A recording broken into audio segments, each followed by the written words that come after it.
Bonjour, dans cette vidéo, nous allons parler des achats et des ventes d'actions. Alors, lorsqu'on achète une action, on passe une seule écriture. On a plus de titres et moins d'argent à la banque, d'où l'écriture titre à banque. Et quant au montant, eh bien, le cours à la bourse de ces titres est exprimé en francs. Par conséquent, on va multiplier le cours par le nombre d'actions que nous achetons. Et à cela, on ajoute les frais et on aura notre montant. Alors, si on prend un exemple, ici, on achète deux actions XSA 200 francs de valeur nominale au cours de 1078 francs, avec 20 francs de frais d'achat. Ici, la valeur nominale ne nous sert à rien, car chaque action vaut la valeur du cours, c'est-à-dire 1078 francs. Donc on va passer l'écriture titre à banque pour un montant qui correspond à 2 fois le cours, plus les frais. Lorsqu'on vend une action, il n'y a qu'une seule écriture aussi. On aura plus d'argent à la banque et moins de titres, d'où banque à titres. Et là aussi, on va multiplier le cours par le nombre d'actions vendues. Ici, les frais vont être enlevés. Alors, si on prend un exemple, même exemple que pour l'achat, ici, deux actions XSA 200 francs de valeur nominale au cours de 1078 francs avec 20 francs de frais d'achat. Alors ici, on va passer banque à titres pour 2 fois le cours, c'est-à-dire 2 fois 1078 francs, moins les frais.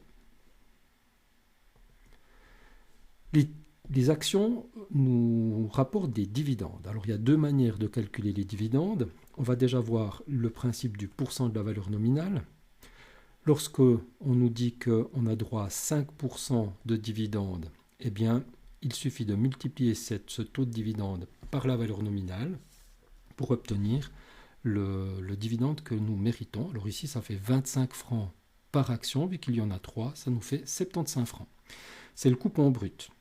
À cela va être enlevé l'impôt anticipé de 35% et on va recevoir sur notre compte bancaire le coupon net. Ça veut dire que l'impôt anticipé va être retenu par l'État et sur les 75 francs de dividendes bruts, nous allons toucher 48 francs 75. Alors l'aspect comptable maintenant, produit des titres.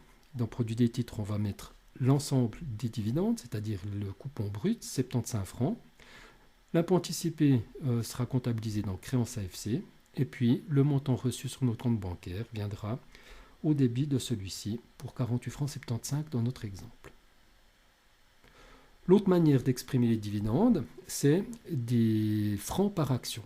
Alors ici par exemple, si on nous dit qu'on a droit à 15 francs de dividendes par action et que nous avons 4 actions, eh bien le coupon brut, ça sera simplement le dividende par action fois le nombre d'actions, soit 60 francs ici. Ici aussi, l'impôt anticipé est soustrait pour nous donner un montant versé sur notre compte bancaire de 39 francs. Alors voilà, on voit que l'État retient 21 francs sur les 60 francs de dividende brut, et puis nous encaissons 39 francs. Ce qui fait que d'un point de vue comptable, ici aussi, le dividende brut va être mis dans produit des titres, l'impôt anticipé dans créance AFC, et puis nous allons recevoir les 39 francs sur notre compte bancaire. Alors voilà, j'espère que cette petite vidéo vous permettra d'être à l'aise avec l'achat et la vente d'actions.